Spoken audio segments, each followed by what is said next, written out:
Its name evokes a murky memory in the annals of history. An important yet obscure event. But for anyone who lived through it, one impossible to forget. Mount St. Helens, the mountain in the great American West that exploded in one of the biggest volcanic eruptions of all time.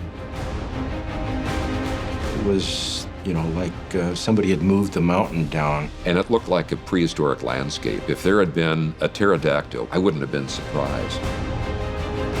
What happened on May 18, 1980, prompting this closely monitored volcano to blow up without warning and kill 57 people, many of whom have never been found? What was brewing in the bowels of the Earth in the preceding weeks that triggered this staggering explosion? You expect volcanoes to erupt, but you don't expect mountains to instantaneously fall apart. My son David said, Dad, are we going to die now? We'll take an up-close look at the most well-documented volcanic eruption in history, filmed in real time, with insight from top experts and first-hand accounts from people whose lives were upended that fateful day. When the sky is falling, you get scared. And these are rocks falling from the sky. We could see trees being snapped down just like toothpicks. It was a surreal sight. It's something out of a movie. The lake and all its water were displaced, so there was a tsunami on top of the eruption. Those of us in geology, geophysics knew there were volcanoes and that had erupted, but you never believe it's going to happen now. Here is the massive Mount St. Helens eruption, a disaster that spiraled out of control.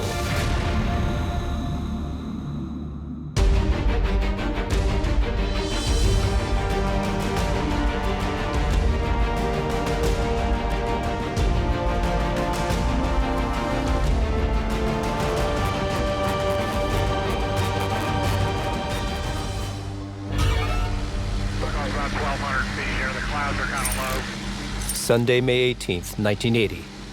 It's 8 a.m. in the U.S. state of Washington, in the Pacific Northwest. It's a very exciting day for geologist Dorothy Stoffel. The scientist and her husband Keith are going to fly over a volcano that has just settled down after an active phase. It spewed black smoke and threatened to erupt for 22 days. But its fury seems to have abated. A good time to take a closer look. We remembered Mount St. Helens as the place to ski. When we got there, the mountain looked pretty black. It was covered in dark ash. We could see streams of water in certain areas of the north side, which glistened in the sun. And I turned to Keith and I said, Keith, look at that. There's water on the north side. And I said to Keith, that must mean the heat is getting close to the surface. At 8:32, 150 meters from the summit, the geologist captures these images with her camera. Extraordinary shots, given what would come next.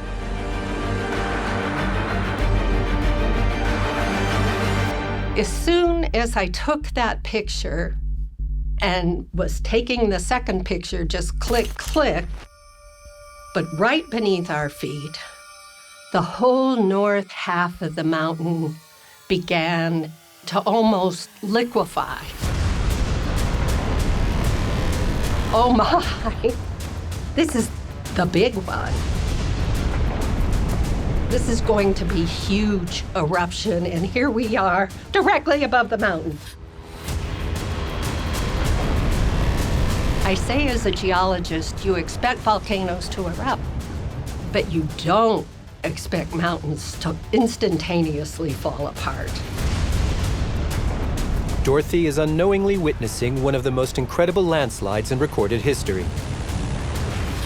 3 billion cubic meters of rock suddenly come crashing down.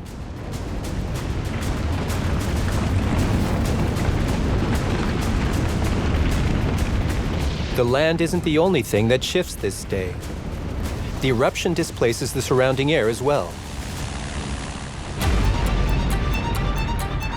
A blast of hot gases billows out at 1,065 kilometers per hour, nearly the speed of sound. It's too much for Dorothy's plane. The blast was enormous. Keith said to Bruce, "We have to stay away from that. It might be 1,000 degrees." Bruce put the plane into a nosedive to gain speed to try to outrun the blast. And even at that, in the nosedive, our little plane was only doing 180 miles an hour, and the blast was 600 miles an hour. It was like seeing the ground coming up like this. And at the moment, I thought, Bruce is gonna nose this airplane right into the ground.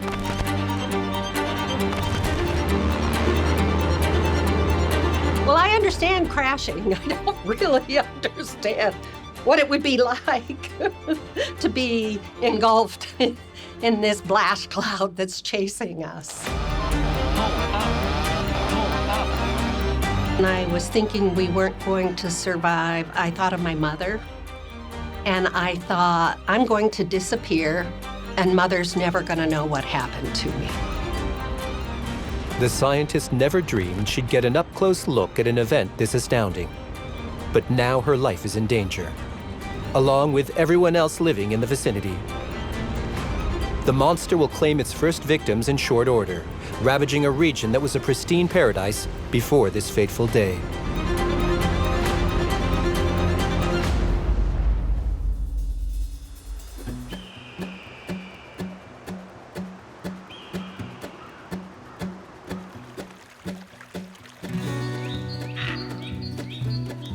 Tuesday, March 18th, 1980.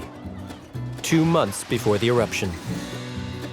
The volcano towers up in the wilderness of the Pacific Northwest. A peaceful home of 4 million Americans, including Seattle's 500,000 residents.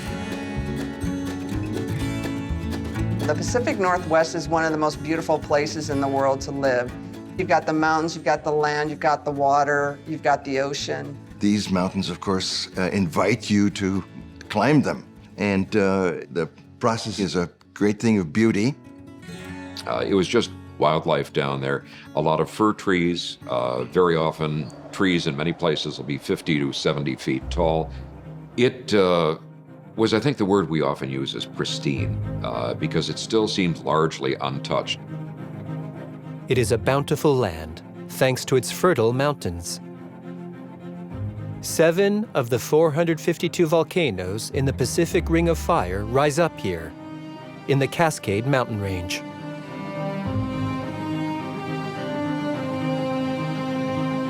The locals are proud of their volcanoes, which have turned into majestic mountains. And they haven't gone fully extinct, making them all the more enthralling. We actually consider them all active, but just not currently active necessarily. But any one of them can erupt. There is some danger, but compared to the human lifetime, it doesn't happen very often. This spectacular and timeless slice of the American West is a delightful place. But soon it will show a very different face.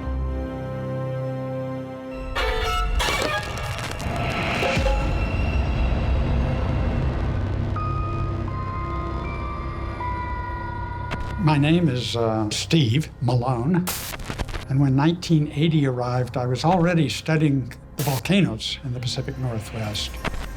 But what happened that spring was a big shock. At 3:47 p.m. on Thursday, March 20th, 1980, seismologist Steve Malone notices an alarming sign. 150 kilometers from his office in Seattle, the seismographs monitoring the Cascade Mountains detect an unusually powerful earthquake. That's a pretty good sized event. It's not huge or anything, but anything that size would get our attention. Well, this was the biggest earthquake that had happened in that region in about 16 years. Where is the quake source located? Where is the epicenter?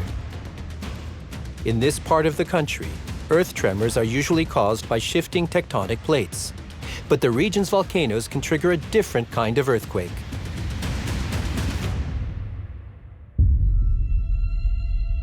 Volcanic earthquakes are those events which respond to stress changes due to the molten rock or magma ascending or changing its position below or within the volcano. An earthquake under a volcano is a bad sign. It usually means the magma is moving and could be pushed upward.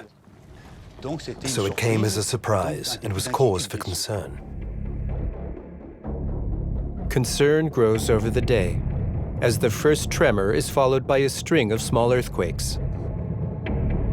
This started to get old.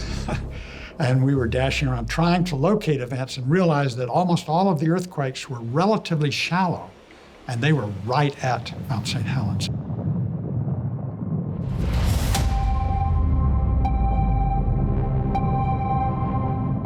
The concerns spark fear a real disaster could be brewing. Because Mount St. Helens isn't a run-of-the-mill mountain, it's a volcano. A highly dangerous stratovolcano, identifiable by its striking cone shape. So it's a little bit like a torte or a big birthday cake with many, many layers creating this volcanic edifice. Towering 3,000 meters high and permanently covered in snow, Mount St. Helens is often referred to as America's Mount Fuji, but the comparison ends there. Mount St. Helens is younger and far more active than the 100,000-year-old Japanese volcano. The Mount St. Helens that we see today, most of it is less than 4,000 years old. Most of Mount St. Helens that we see today is younger than the pyramids of Egypt. Mount St. Helens is a relatively young and smaller volcano than many, but it has had a long history of frequent eruptions, some of them explosive. So it's a sort of special volcano within the Cascade Range. A special volcano whose last major eruption dates back to April 17, 1857. And as often happens, it was preceded by a string of tiny tremors. Which is why scientists fear Mount St. Helens could be gearing up for another big explosion. But they have no idea how big it will be.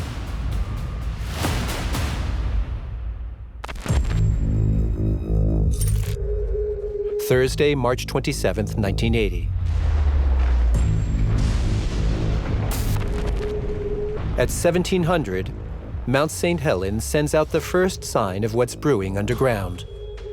Plumes of steam start spewing from the summit, creating a 75-meter wide crater. The volcano is officially erupting. It's sort of like a geyser. It heats up and then erupts.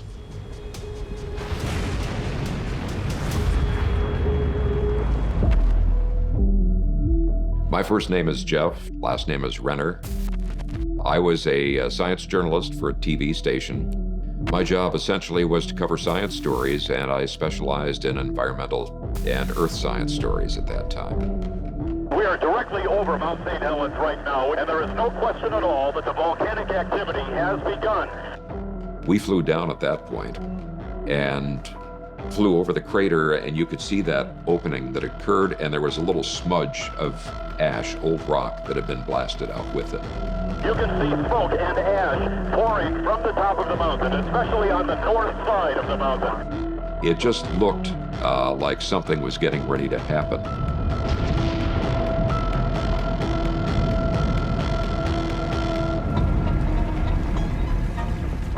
Volcanologists call this sort of display a phreatic eruption. magma comes in contact with underground water, generating vast amounts of steam and raising the pressure inside the volcano to the bursting point.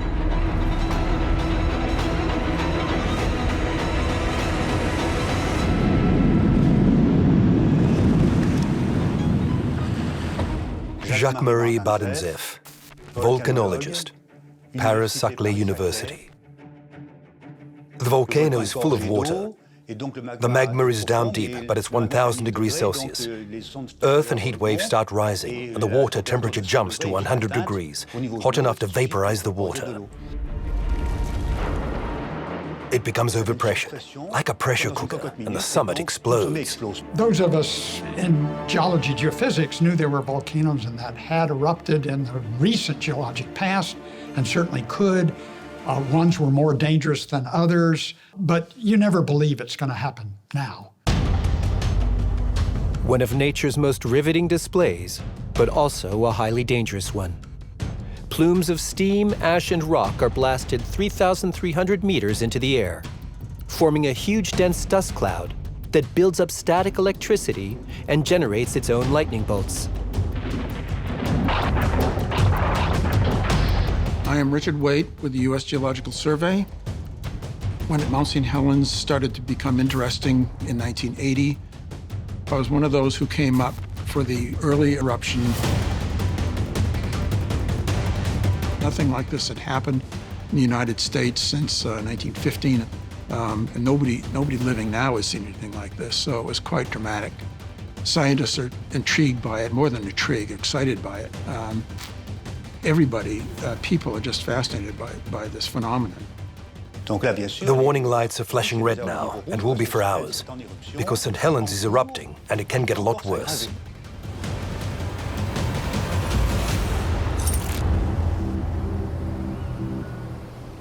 Tuesday, April 8th, 1980. 12 days have gone by since the first eruption. 12 days of watching the crater steadily grow from 100 to 260 meters. It's already 3 times wider. Roadblocks have been set up to keep people safely away, but they're still flocking to see the monster up close. And none of them realize how dangerous the situation truly is. Everybody wanted to see an eruption. It was becoming a tourist attraction. Everyone was buying T-shirts that noted, somewhat facetiously, like, oh yeah, Mount St. Helens, well, this isn't going to do very much, It was like a carnival. You had people setting up Hawaiian barbecued chicken stands. They were selling souvenirs, and people would just come down. They were selling silly hats. It's like anything that might occur. At that point, it was pretty much a circus. You could drive up to St. Helens, and you would see it looked like a parking lot of mobile TV outlets and the occasional, news helicopter flying over. But today, a new warning sign appears. The sightseers haven't even noticed, but scientists have been monitoring it for hours. The whole mountain has started bulging. They called it like a pregnant volcano. 845. They thought, yes, this is unstable, but they had no idea how huge of a problem it was. It's a bad sign. For now, it's a phreatic eruption, but the bulging means it could turn magmatic very quickly. This new looming eruption is the most dangerous kind. A mountain bulges when it's trying to contain a strong upward surge of magma. And surprisingly, the magma isn't flowing up through the old eruption vent. This magma is highly vicious but soft. Magma from previous eruptions has cooled and hardened inside the vents. It's rock hard. The new magma is hot and thick. It's easier for it to flow up outside the vent through the mountain's north flank. Magma flows wherever it can. It's lazy. It takes the easiest path. So when it finds an outlet on the north flank, it turns that way and starts piling up. The north flank starts bulging and moves northward, as if it's about to slide off. The sticky magma is still trapped inside, but it's piling up. The volcano is bulging and it's about to explode.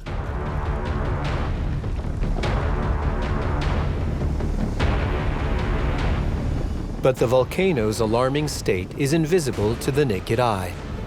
Despite the warnings, Mount St. Helens continues to draw huge crowds. The paradox between the calm surface and the danger brewing underground is even debated on TV. Scientists are called in to assess the threat. We don't know if we're very close to slides at this point or whether we're not close. They spar with skeptics who are convinced nothing bad will happen. And I couldn't understand how in the world the mount could ever get me in Spirit Lake. I don't think it can.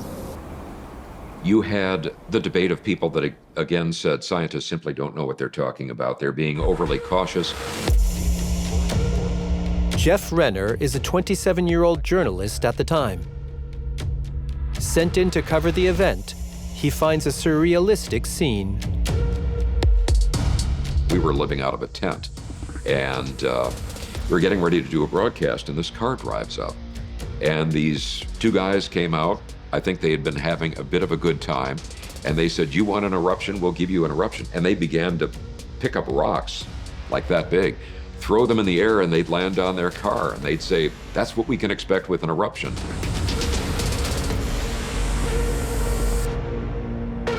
People feel very privileged to live in the vicinity of these big cascade volcanoes. And so that makes it all the more difficult for them to understand the volcanic processes that form these volcanoes and that threaten their lives. But one man is fully aware of the looming danger. David Johnston is a young volcanologist who's been monitoring the volcano around the clock. He's talking to the media as well, but instead of lobbing rocks at reporters, he uses them to get his message out. Mount St. Helens is in a state similar to a volcano in Russia.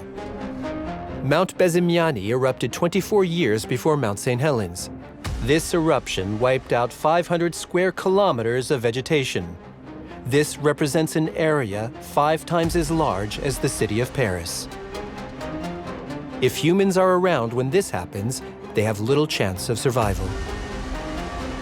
If there's an explosion, it's probable that the debris, the very hot incandescent ash that would come down, could come down all sides. But right now, there's a very great hazard due to the fact that the glacier is breaking up on this side of the volcano, on the north side, and that could produce a very large avalanche hazard.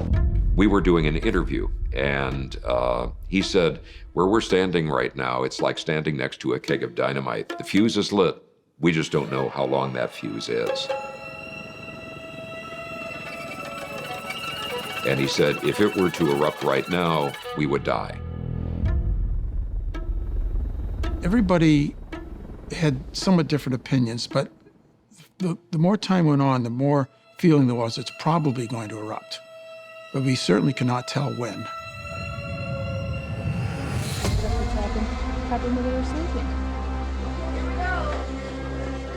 A question Americans have been hotly debating for 12 days.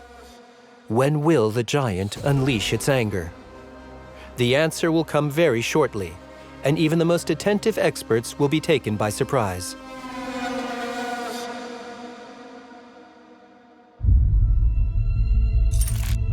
Saturday, May 17th, 1980.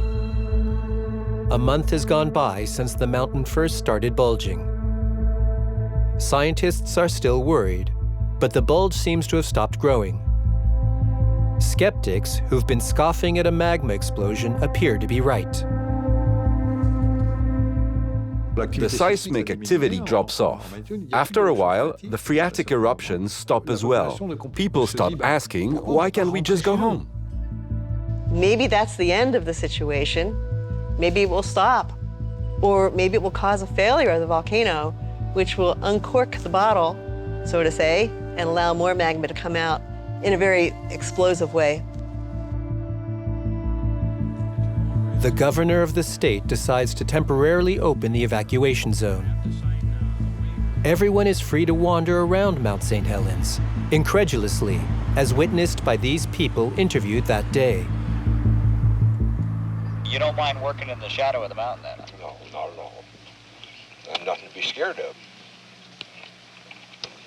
More danger from one of them trees falling on the backside than there is a mountain of exploding. As far as we know, it's just a joke. Well, not really a joke, I guess, but it could last 100 years.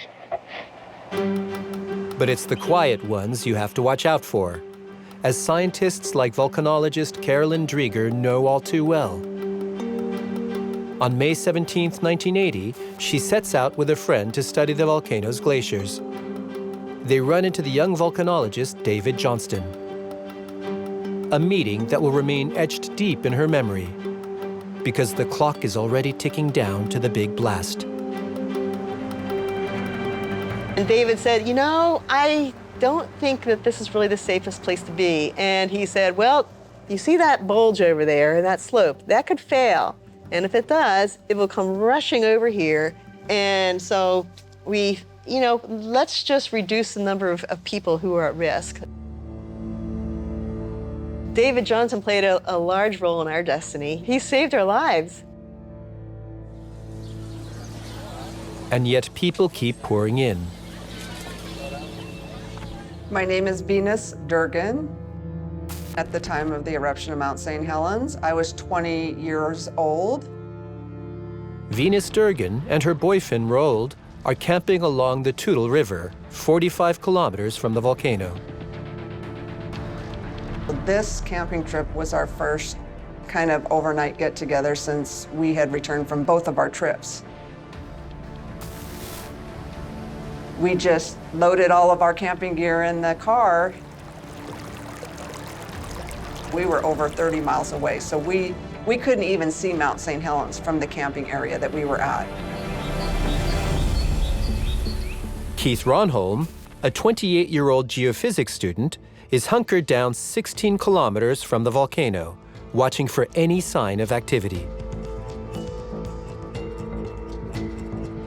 I can see Mount St. Helens off in the distance. There are no activities.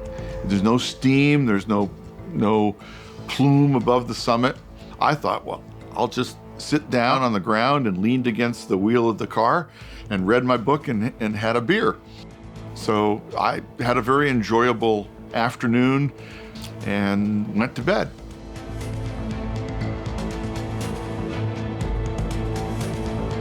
I didn't think it was going to amount to anything either, and it was just going to go to sleep again, but it did not.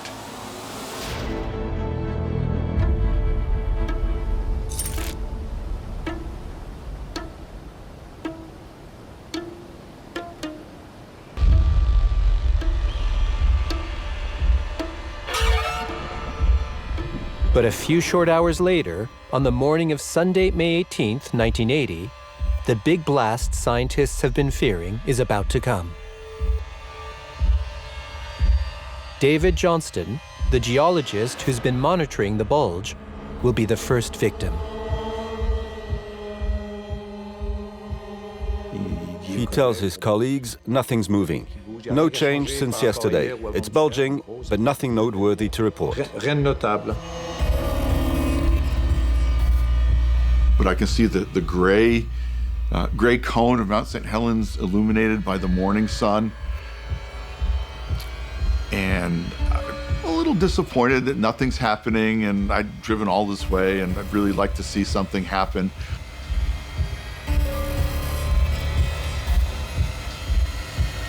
They don't expect anything new that day. Then at 8:32 Pacific time,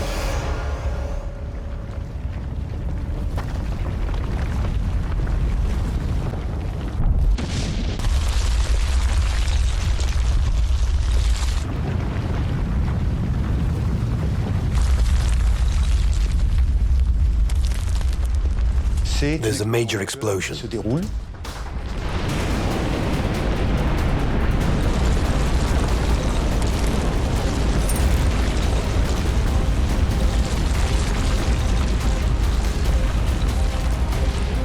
On May 18, 1980, at precisely 8:32 and 30 seconds, after 3 months of alarm signs, Mount St. Helens violently explodes in a major magmatic eruption, just as scientists had feared.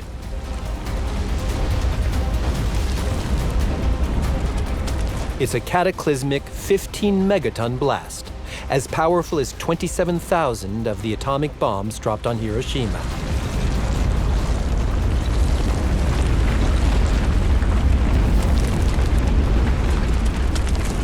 Out of nowhere, one more earthquake occurred that somehow destabilized the north side of the mountain, and the whole thing slid away. And that started the cataclysmic eruption. As the magma works its way out, pressure builds in the molten rock and causes the trapped gases to explode. So the landslides had been sitting on top of this magma, intruding the volcano, keeping it sort of corked in. And it's a bit like, I mean, the analogy would be like agitating a champagne bottle and pulling the cork on it. And so the stuff underneath froths and comes out the top. It's an explosion so powerful it splits the volcano literally in half. 3 billion cubic meters of rock break off in a split second, sending the north flank hurtling downward at over 175 kilometers per hour. And it's just the start.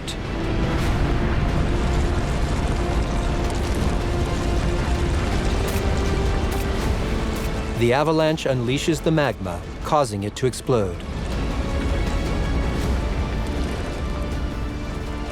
The magma is a few hundred meters underground. It's pushing upward, but the mountain flank is holding it back. Then the flank suddenly slides off, and all that overpressured magma bursts out like a shotgun blast.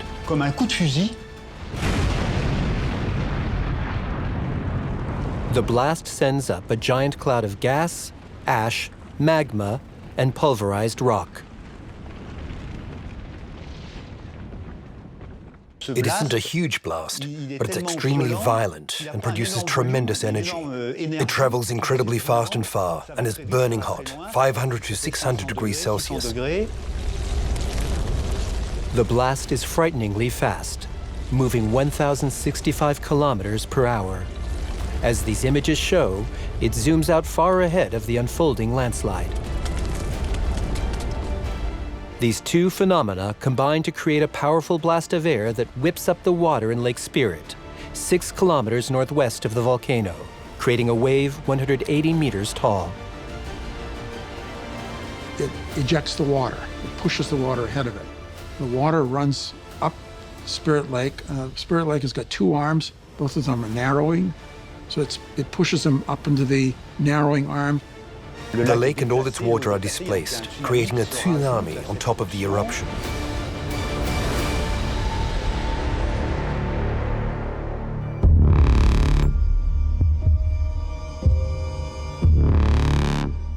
Many people will find themselves caught up in these destructive mechanics. 16 kilometers away, Keith Ronholm is sitting in his van when suddenly... I'm reading along, and suddenly I hear some yelling. And I glanced over, and the entire north side of Mount St. Helens was sliding down. And I couldn't believe my eyes. Oh, I'm going to see an eruption. Ronholm climbs out of his van and captures the moment on film. His series of photographs shows how the explosion unfolded second by second. And I noticed that the entire cone of Mount St. Helens was now obscured by this gray, churning mass of cloud. And I thought, wow, that's getting big pretty fast. Far from the volcano, protected by 2 crest lines, Keith thinks he's safe. But he quickly realizes he's sorely mistaken. As it hits the first ridge, it starts to tumble and churn like it's a wave hitting a breakwater and just splashing over it.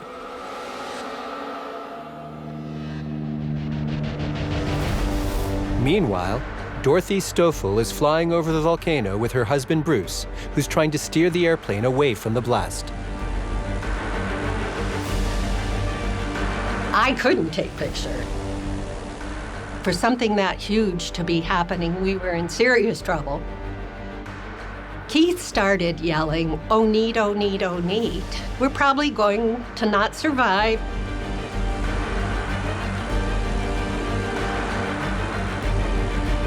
This is it.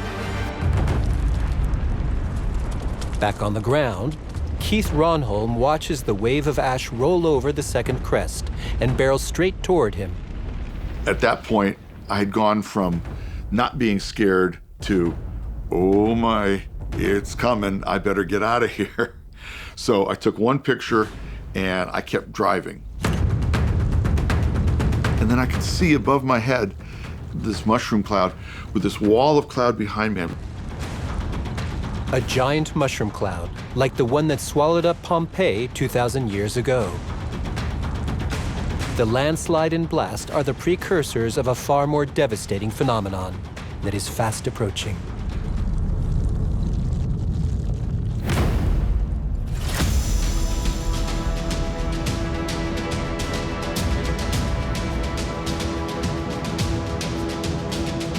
Sunday, May 18th, 1980, 8:37 a.m.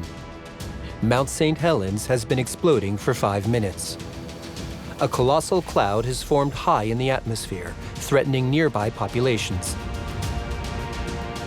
This time, the volcano spews its anger vertically instead of laterally.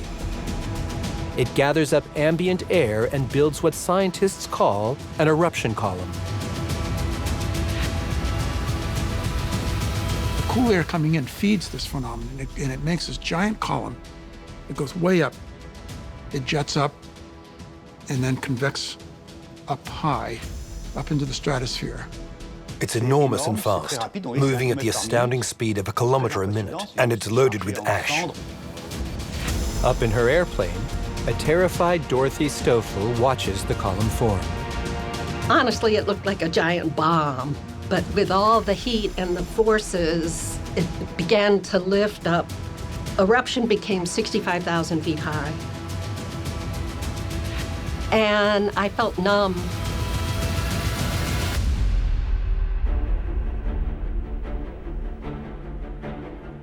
It's 8:42. 10 minutes after the eruption started, the giant plume stretches 15 kilometers into the air, nearly twice as high as an airliner's cruising altitude. The danger now isn't that the plume could rise even higher, but that it could dissipate and fall back down. The jet stream, a powerful air current appreciated for giving aircraft a boost of speed, will carry the ash cloud downwind. 540,000 cubic kilometers of pumice, a volume larger than the volcano itself, hang in the air, then plunge back down to Earth like tiny mortar shells. The plume opens up like an umbrella, 25 kilometers to the west and 50 kilometers to the east. The plume grows and spreads very quickly. It moves eastward at 100 kilometers per hour, blanketing all the lands below in ash. Vince Larson is on Mount Adams, 45 kilometers from Mount St. Helens. He snaps these last photos before the plume reaches him. We could not see anything more than perhaps 30 meters away from us. The sun, which had been brilliant that morning, became obscured. At the same time, the ashes and a lot of debris were falling on the snow around us. Some of this was hot. My son David said, "Dad, are we going to die now?" And I said, "No, Dave, I think we're going to be okay."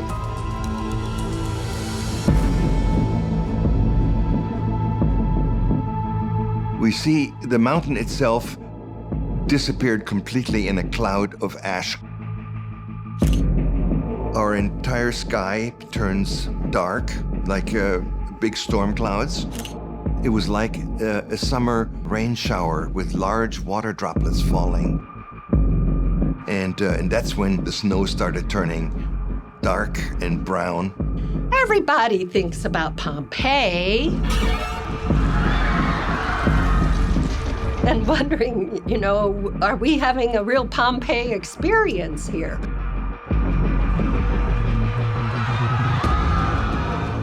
The same terrible thought runs through Keith Ronholm's mind. Behind the wheel of his pickup, he's trying to outrun the dangerous downpour. He's caught up in a real-life disaster film. Now it's gotten to be pitch dark. I can't see my hand in front of my face, and because it's so black. Now I'm scared again. When the sky is falling, you get scared, and these are rocks falling from the sky.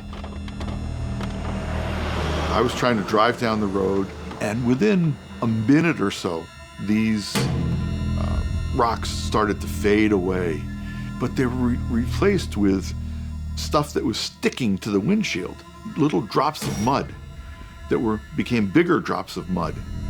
Until now, the cab of Keith's truck has protected him. But the ash is starting to seep inside. And the ash is starting to now filter into the cab of the pickup. And I think, oh, I've got my ice chest next to me. So I grabbed a handkerchief and dipped it in the ice water, put it over my face. And so I'm breathing through this, trying not to breathe these ash particles. The distressed young man comes across other fleeing cars. They appear to be guided by a big rig. He decides to follow behind. We proceeded at a walking pace for 15, 20 minutes or so. It's pitch dark. The cars in front of me are stirring up the ash as they're moving. Yeah, at least you feel like you're making progress to getting away from the events happening behind. So it felt a little safer.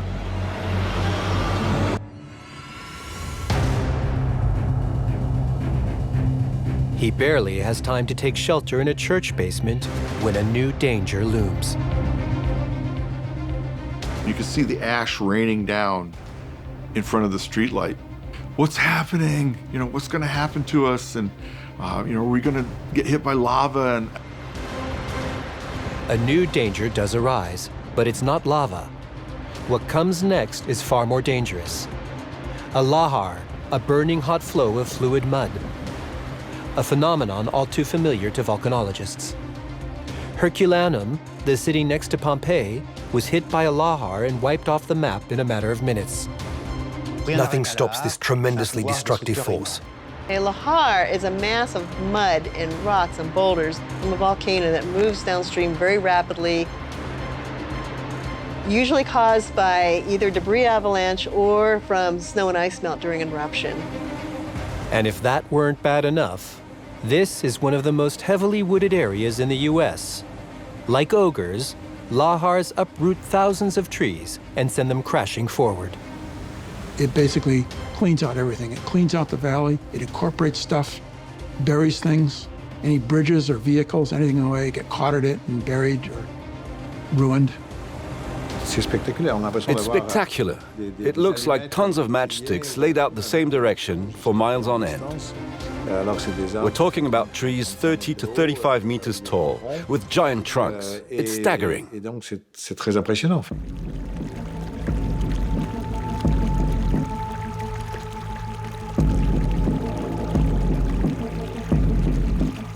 Venus's story illustrates just how violent it truly was.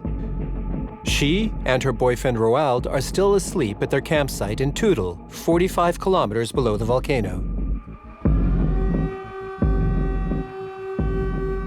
We were still in our tent, and what woke the both of us up was the sound of the evacuation siren going off in the town of Toutle. We noticed the water rising extremely fast towards our tent, and so that's when we knew that there was something wrong and we needed to get out of the campsite. Roald tried to start the car, it didn't turn over, and by the time we looked up, we saw a huge train trestle coming at us. holding back a mass of logs and mud, and it came around the bend at the campsite where we were camped and unleashed the water and the logs surrounding the car. So there was no place to run.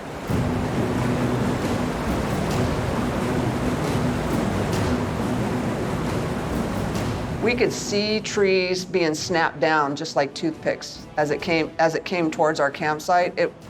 It was a surreal sight. It's something out of a movie. So we jumped out of the car and jumped onto the roof of the car. And at that point, it just picked up the car and threw us into the torrent of water and logs and mud and started sweeping us down the river. You are in just a reactive mode, and so that's what we did. The lahars and their torrent of uprooted trees are barreling down the slopes, as this aerial footage shows. Venus is thrown into the mudflow. Her boyfriend manages to stay on top of the floating logs. He tries desperately to save her. He just kept screaming, "Hang on." He was on top of the debris and I was in it. And I was just grasping at anything that I could grasp onto, and the trees were as big around as I was tall. And it got pinched between two logs. And at that point, I was pulled down into the mud and my hand was stuck up between two logs. And at that point, everything went black.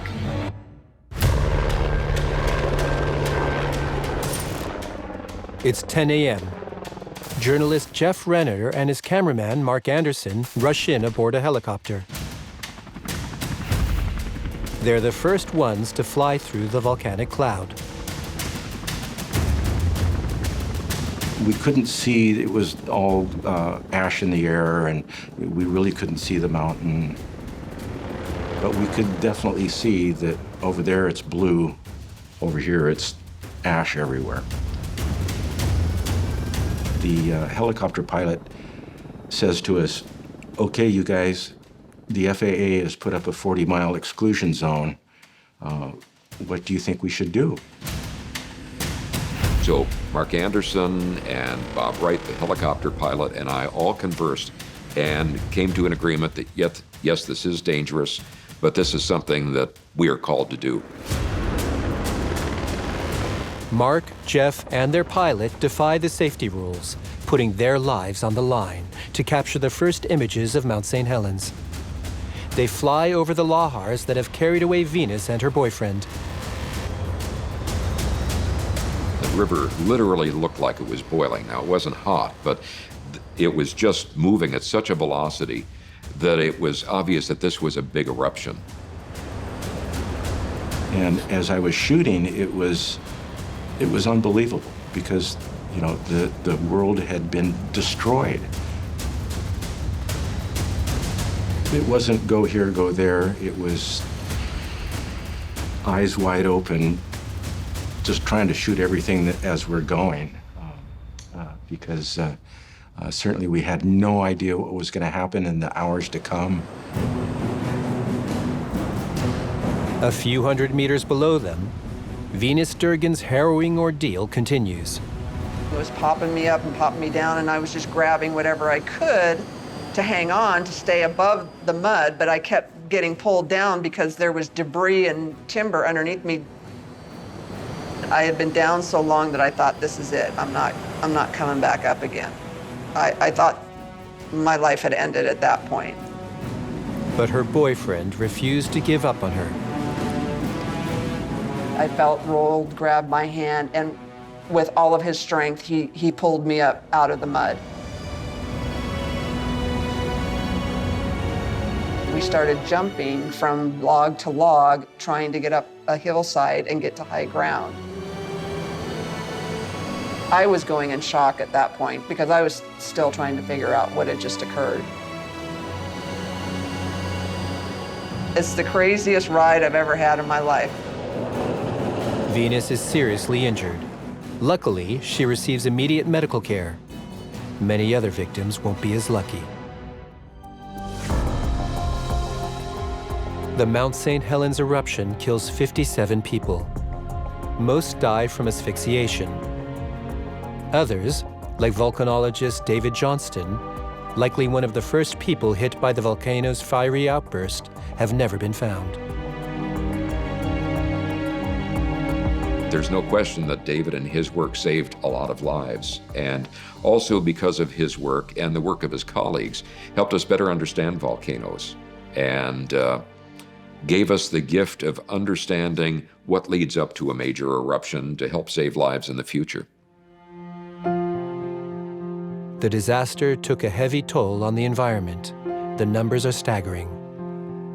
500 square kilometers of forest land, 300 kilometers of roads, and 47 bridges were wiped out. Mount St. Helens and the pristine landscape it nestled in are unrecognizable. But it was just so desolate, there was no sign of life anywhere. And it looked like a prehistoric landscape. If there had been a pterodactyl, one of those flying dinosaurs, that had suddenly flown out of the crater of the volcano, I wouldn't have been surprised. It was, you know, like somebody had moved the mountain down. Jimmy Carter, president at the time, struggles to describe the devastation. Somebody said it looked like a moonscape, but the moon looks like a golf course compared to what's up there. Terrifying in its enormity. Remarkable for the quantity and quality of first-hand accounts and images. The 1980 Mount St. Helens eruption remains a striking case in volcano studies. For us volcanologists, there's a before and after St. Helens. It was a key eruption that's been widely studied. It occurred in the world's most technologically and scientifically advanced country, which had vast resources in 1980. The comparison with Mount Fuji no longer applies. The explosion blew out Mount St. Helens's cone-shaped summit. With its old dome, the volcano looked like a mountain. Today, it is topped by a large crater, the indelible mark left by the disaster. And it's sort of this sigh of relief that I survived this, and you know, I'm uninjured. I say that all of life that I've had since May 18th, 1980, I call it my bonus. And I don't take life for granted. And I tell my friends and family, now remember, when you have a bad day, remember you're part of Dorothy's bonus. It's kind of unbelievable to think back on it on 40 years that I actually survived something like that. It all seems like a crazy dream at this point.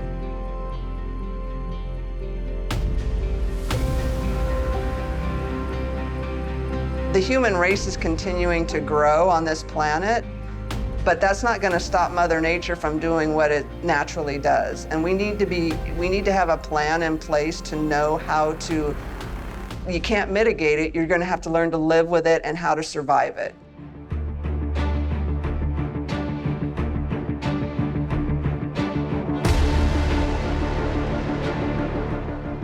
In the surrounding wildlands, nature has sprung back to life. But Mount St. Helens is still the most active volcano in the U.S. It is monitored 24/7. There'll be an eruption. But can we predict when? No. The phenomena could start tomorrow, as a matter of fact. They could start 10 years from now. They could start 100 years from now. We can't really tell. But is it going to erupt? Yes, of course. Some 8 million people, 4 times the population of Paris, are now living in the state of Washington. And at any minute, this volcano-laden land they call home could change drastically, with the entire region spiraling once again out of control.